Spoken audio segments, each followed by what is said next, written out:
നിങ്ങളൊന്നും ബഹളം വെക്കാതിരിക്കും, നമുക്ക് എവിടെയെങ്കിലും പോയി അന്വേഷിക്കാം. വേണ്ട, എനിക്കൊന്നും കേക്കണ്ട. എന്റെ മോളെ പോയത്. അങ്ങനെ ഒരെണ്ണത്തിന് ഈ ലോകത്ത് വേറെ എവിടുന്ന് കിട്ടും?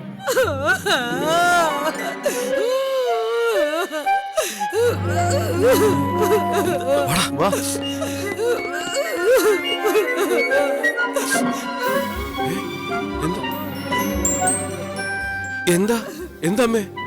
നേരം വെളുത്തപ്പോ തൊട്ട് ആ പെൺകുട്ടിയെ കാണാനില്ല. നിങ്ങൾ എല്ലായിടത്തും നോക്കി. വാ വിമല, നമുക്ക് ആ കിണറ്റിൽ എടാ ദുഷ്ട, എന്റെ മോളെ നിങ്ങൾ എല്ലാവരും കൂടി കൊന്ന് കിണറ്റി തള്ളി.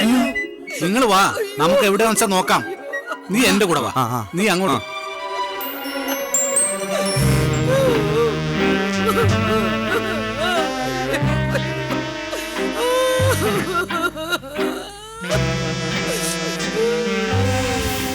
ഒരു നാശം.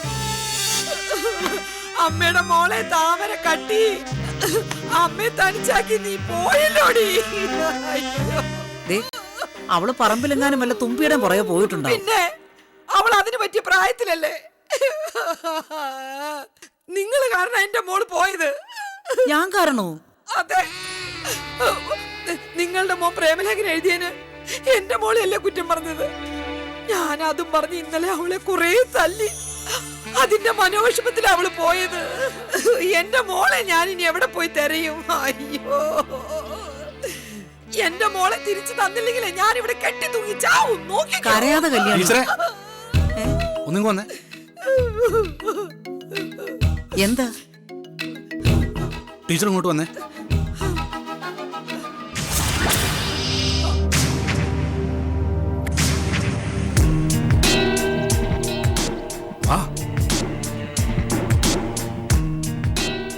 എന്താ, അവളെ കണ്ടോ? അമ്മ അവളെ മാത്രല്ല കാണാത്തത്, ധർമ്മേട്ടനെയും കാണാനില്ലെന്ന്. ഞങ്ങള് ഇപ്പഴാ പരസ്പരം നോക്കിയത്. അവൻ കിടന്ന് ഉറങ്ങുന്നുണ്ടാവും. ഇല്ലമ്മേ, ധർമ്മേട്ടൻ അവിടെ ഒന്നും ഇല്ല. ടീച്ചറെ, കാര്യം അബദ്ധാന്നാ തോന്നുന്നത്. ധർമ്മനും താമരയും ഒരുമിച്ചാ പോയിരിക്കുന്നത്. തോന്നിയ ദിവസം പറഞ്ഞോണ്ടല്ലോ, എല്ലാത്തിനും അടിച്ചവൻ ശരിയാക്കും കേട്ടോ. അമ്മേ, അമ്മേ, അമ്മയോട് ഞാനിത് എങ്ങനെ എപ്പോഴായാലും അറിയാനുള്ള കാര്യം ലഭ്യമേട്ട, പറഞ്ഞേക്ക്. അമ്മ അറിയാത്തൊരു കാര്യമുണ്ട്. ഇന്നലെ രാത്രി ധർമ്മേട്ടനും താമരയും. അമ്മേ, അവരിവിടെ പുറത്തെവിടെയോ ആയിരുന്നു. ഞങ്ങൾ ചോദിച്ചപ്പോ ധർമ്മേട്ടൻ ഒഴിഞ്ഞു മാറി. എന്റെ ഈശ്വരാ. അമ്മേ, അവള് ഞങ്ങളെയൊക്കെ ട്രൈ ചെയ്താ, ഞങ്ങള് കൺട്രോൾ ചെയ്തു. പക്ഷെ ചേട്ടൻ ആ കൺട്രോൾ കിട്ടിയില്ല. അമ്മേ, ഞങ്ങളുടെ ധർമ്മേട്ടൻ നശിച്ചമ്മേ. ഞങ്ങളെയൊക്കെ പ്രേമിച്ച പെണ്ണിനെ ഞങ്ങൾ എങ്ങനെ ഏട്ടത്തിന്ന് വിളിക്കും? കല്യാണ മുഖത്ത് ഞാൻ എങ്ങനെ നോക്കും? തൽക്കാലം ആരും ഒന്നും അറിയിക്കണ്ട.